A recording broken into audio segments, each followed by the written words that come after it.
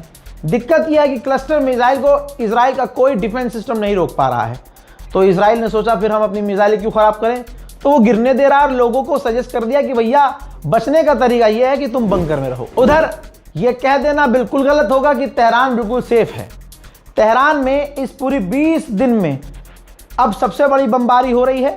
Israel पूरे Tehran को धुआं धुआं कर रहा है और ऐसी बमबारी अभी तक इस पूरी जंग में तेहरान पर नहीं हुई थी। अब आप ईरान में जो बमबारी अमेरिका और इजराइल दोनों मिलकर कर रहे हैं, देख लीजिए तेहरान।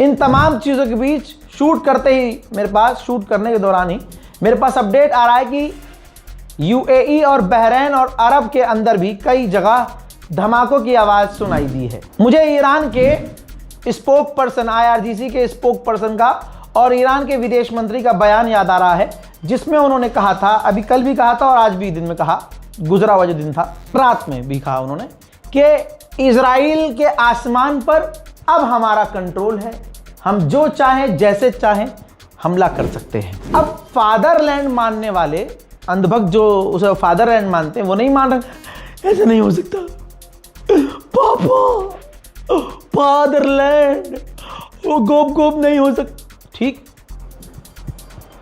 अब दोस्तों खुद इजराइल ने कहा है, बल्कि कहा नहीं है, उसका एक एक्शन बता रहा है कि ईरान की मिसाइलें पूरे इजराइल के आसमान पर कब्जा कर चुकी हैं।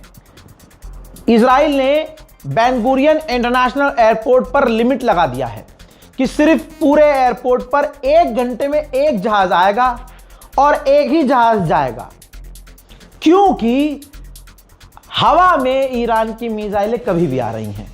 ये मैं नहीं कह रहा हूं, ये इजराइल ने सफाई दी है कि हमने इसलिए लिमिटेड कर दिए हैं फ्लाइट्स, क्योंकि आसमान में मिसाइलें बहुत हैं। हजरात, इसी बीच कताइब हिजबुल्लाह को बड़ी जीत मिली है।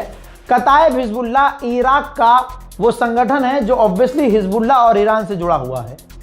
अपडेट ये आई है जिस पर हमें ये जानकारी पहले नहीं मिली थी, अब मिली है तो बता रहा हूं। जब शुरुआत में इस जंग शुरू हुई और इराक के लड़ाके संगठनों ने अमेरिका और विदेशी सैनिकों पर हमले शुरू किए, खासकर नेटो और अमेरिका के फौज पर जो इराक में है, तो नेटो ने मांग की कताइब हिजबुल्लाह से कि आप सीज फायर कर लीजिए 4-5 दिन के लिए, ताकि हम अपनी फौज निकाल सकें।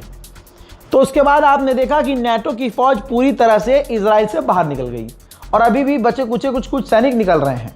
ये चीज़ देखते हुए कताइब हिजबुल्लाह ने 4 से 5 दिन का सीज फायर और बढ़ा दिया है, क्योंकि अभी भी नेटो की फौज इराक से निकल रही है। कताइब हिजबुल्लाह यही चाहता था कि भाई इराक के अंदर से नेटो और अमेरिका की फौज निकल जाए। तो देखिए, नेटो की फौज तो निकल रही है, सिर्फ अमेरिका की फौज बची है, जिस पर दूसरे संगठन और खुद ईरान लगातार हमले कर ही रहे हैं। मेरे दोस्तों, अमेरिका की चालाकी बता रहा हूं। अमेरिका ईरान के कोस्ट पर हमले कर रहा है, ईरान के समुद्री बॉर्डर पर हमले कर रहा है, ताकि ईरान की बोट्स और ईरान की नेवी वहां से आकर स्ट्रेट ऑफ हॉर्मुज में अटैक न कर सके।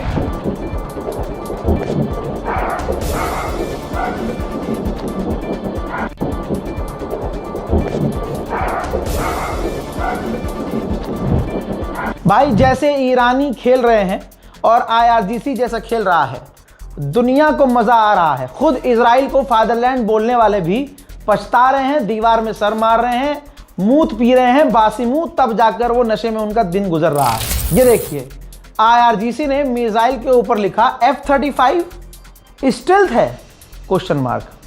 मजा देखिए कैसे चिढ़ा रहे हैं अमेरिका को कि F-35 स्टेल्थ है।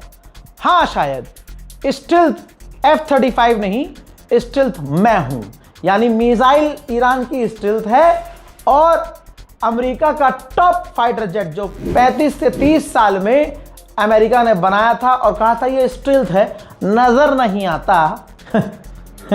ईरान ने ठू कर दिया और अब मजे ले रहा है कि तुम स्टेल्थ हो या हम स्टेल्थ हैं। दोस्तों, आप सोचिए, ईरान के लोगों को हराया जा सकता है, ईरानी खून को हराया नहीं जा सकता। असल में मसला यह है कि ईरान के लोग गोबर नहीं चाटते चमनप्राश की तरह, गाय को वो अपना अम्मा या अब्बा बताकर उसका पेशाब नहीं पीते, इसलिए उनके जिस्म में ना खून दौड़ रहा होता है। और जो पक्के खून वाले होते हैं ना, वो होते ही ऐसे हैं कि सर कटवा लेते हैं, झुकाते नहीं हैं।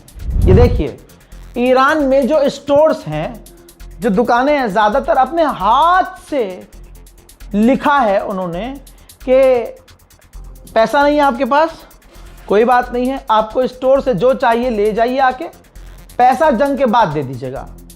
बताइए, दूसरे देशों में और ख़ास किसी एक देश में ऐसा होता है कि अगर ज़रा सा तनाव हो जाए तो आदमी एक दूसरे का गला पकड़ लेता है, सोचता है 2 रुपए की चीज़ में 4 रुपए की बेचूं इसे और एडवांस पैसा लूं। वहाँ पर बोर्ड लगा दिया लोगों ने, भैया कि पैसे नहीं चाहिए, बाद में दे जाना, आप सामान ले जाओ जो आपको चाहिए। जज्बा। ईरान ने जो जो कहा वो हो रहा है।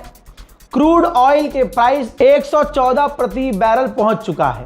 पिछले 4 सालों में क्रूड ऑयल सबसे महंगा हो गया। वहीं डोनाल्ड ट्रंप और ब्रिटेन के प्रधानमंत्री ने फोन पर बात की है स्ट्रेट ऑफ हॉर्मुज खुलवाने के लिए। IRGC के स्पोक पर्सन ने क्या चिढ़ाया है ट्रंप को नींद नहीं आ रही है।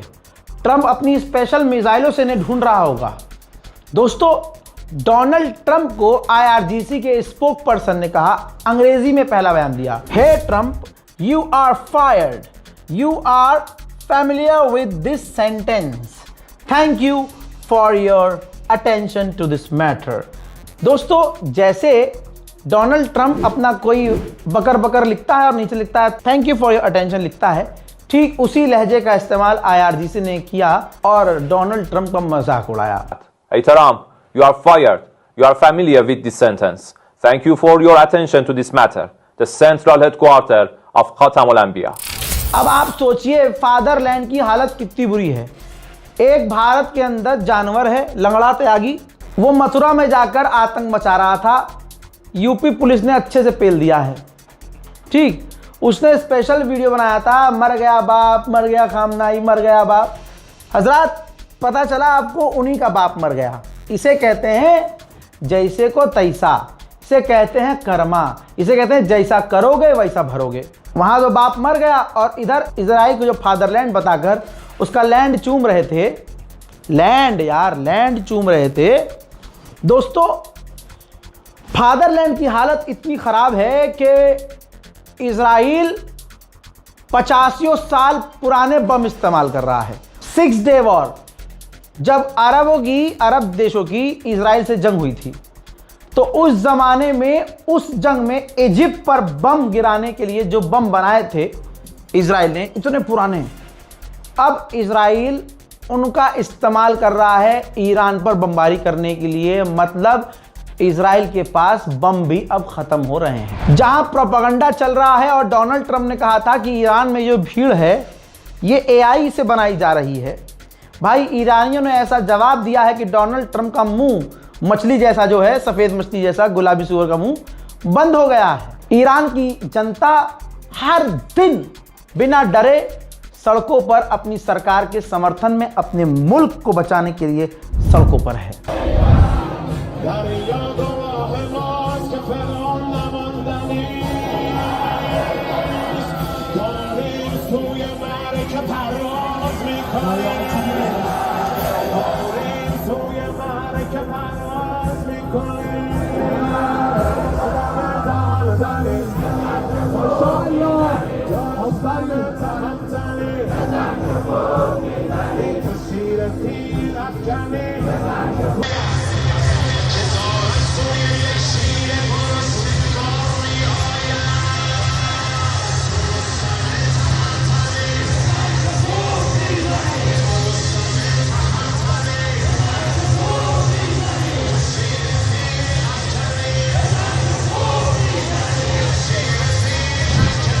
तीन साल से जो फिलिस्तीनी हंस ना पाए, 3 साल से जो गाजा के बच्चे सिर्फ खून देख रहे हैं, अपनों को खो रहे हैं, उनके चेहरे पर भी मुस्कान देने वाला यही ईरान है।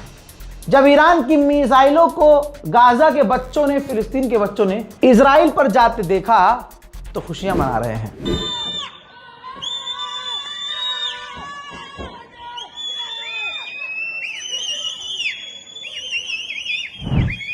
क्यूबा को डोनाल्ड ट्रंप कई बार धमका चुका है, तो क्यूबा की गवर्नमेंट ने कहा है कि हमारी सरकार और हमारी फौज, ये रही वीडियो, ऐलान किया है पूरी सरकारी तैयारी से कि हमारी फौज अमेरिकी हमले की, अग्रेशन की तैयारी कर रही है। मोहतरम हजरात, बहुत सारे लोगों का मेरे पास वीडियो मैसेज आया है, उनका एक्सपीरियंस कैसा है हमारी वीडियो देखकर।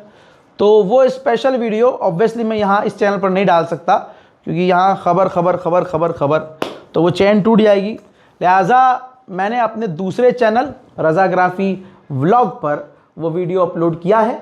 रज़ाग्राफी व्लॉग सब्सक्राइब कर लीजिए, सर्च भी कर लीजिए इसको, और इसमें वीडियो आप जाकर देख सकते हैं। वो जिन लोगों ने, बहुत सारे लोगों ने मैसेज किया है, बहुत सारे लोगों ने अपना वीडियो मैसेज भेजा है, तो जाइए और इस वीडियो का लिंक भी मैं डिस्क्रिप्शन में डाल रहा हूँ। चाहे तो आप चैनल सर्च करके वीडियो देख लीजिए, चाहे आप डिस्क्रिप्शन में जाइए और सबसे ऊपर लिंक है वीडियो का, क्लिक कीजिए और देखिए। फिलहाल के इस अपडेट में इतना ही। वस्सलाम, जय हिंद।